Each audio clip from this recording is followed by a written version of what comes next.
Bem-vindo ao Vestibular em Cena.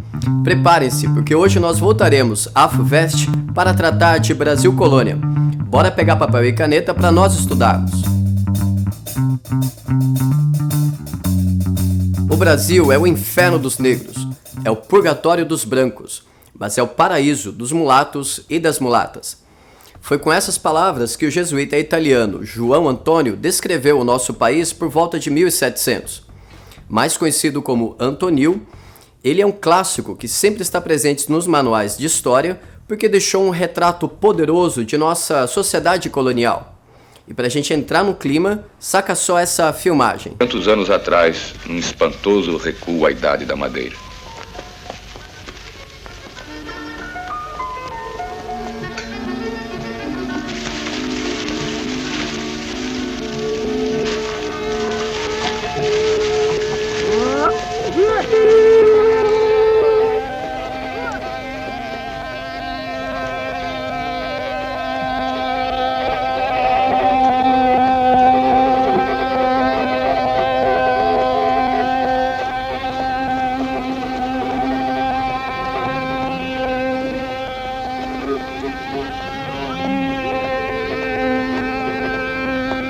Esse curta-metragem se chama A Bolandeira e é um clássico do grande documentarista Vladimir Carvalho, realizado em 1969. Sim, parte dele está disponível aqui no YouTube e vai nos acompanhar na análise da FUVEST de 2015.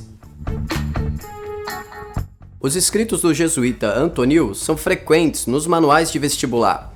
Afinal de contas, o seu clássico Cultura e Opulência do Brasil por suas drogas e minas, publicado em 1711, é um forte retrato de uma sociedade colonial que via as pedras preciosas lá das Minas Gerais assumirem um protagonismo econômico que um dia havia sido do Nordeste açucareiro. Bem, se me permitem uma confissão, eu sim me formei em História em Ouro Preto, ou melhor dizendo, na Universidade Federal de Ouro Preto, e morei durante os 4 anos em Mariana, que, fundada em 1696, foi a primeira vila e depois então a primeira cidade das Minas Gerais. E é claro, tive a felicidade de frequentar a cidade de Ouro Preto, com suas ladeiras sem fim e as suas trocentas igrejas. O Antonil também passou por lá.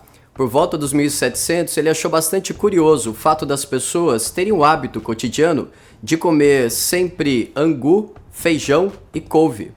Pois é, passados 300 anos, você vai frequentar Ouro Preto e também Mariana e vai encontrar ainda essas delícias por lá. Além dessa referência à gastronomia mineira, outra expressão bastante comum de Antonil nos manuais diz respeito à escravidão, quando ele afirma que os escravos eram as mãos e os pés dos senhores.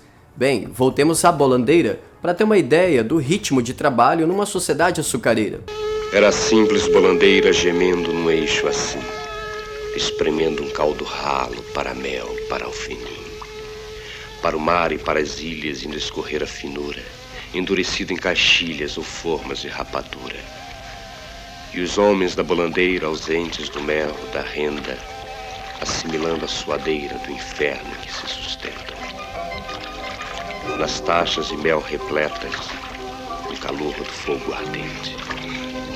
A luz dos olhos sem metas, nenhum futuro presente.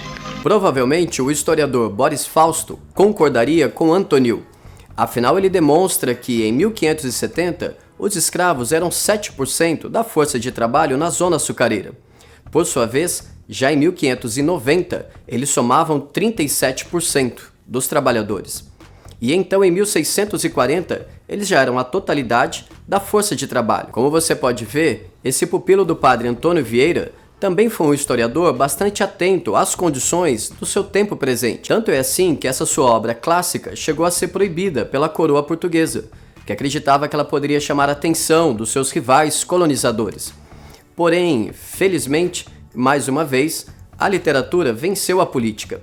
E eis aqui a citação do livro, na questão 6, da FUVEST de 2015. Se o açúcar do Brasil o tem dado a conhecer a todos os reinos e províncias da Europa, o tabaco tem feito muito afamado em todas as 4 partes do mundo, em as quais hoje tanto se deseja e com tantas diligências e por qualquer via se procura. Há pouco mais de 100 anos que esta folha se começou a plantar e beneficiar na Bahia, E dessa sorte, uma folha antes desprezada e quase desconhecida tem dado e dá atualmente grandes cabedais aos moradores do Brasil e incríveis emolumentos aos erários dos príncipes. O texto acima, escrito por um padre italiano em 1711, revela que... Como você pode notar, o recorte faz questão de enfatizar uma economia de transição entre o açúcar nordestino e o ouro das Minas Gerais. E essa economia é o fumo. Bem, como você sabe, essa sim foi uma economia importante, chegando a ser a segunda maior atividade econômica depois do açúcar, e esteve em grande parte na mão de pequenos proprietários no recôncavo baiano. Nessa região se produzia fumo de diferentes qualidades, tanto os mais finos para os mercados europeus, quanto também os mais grosseiros, destinados ao intercâmbio com cativos no continente africano. Dado esse cenário, vamos às alternativas. A letra A não é adequada porque a economia do tabaco não chega a configurar um ciclo. Ela foi uma atividade periférica fundamental para o mercado interno. A letra B também não é adequada pelo mesmo motivo. Afinal, você tem que se lembrar que a FUVEST está chamando a sua atenção para as dinâmicas internas da nossa economia colonial, digamos que aquelas que, entre aspas, escapam ao grande tema do pacto colonial. A letra C também está fora de cogitação.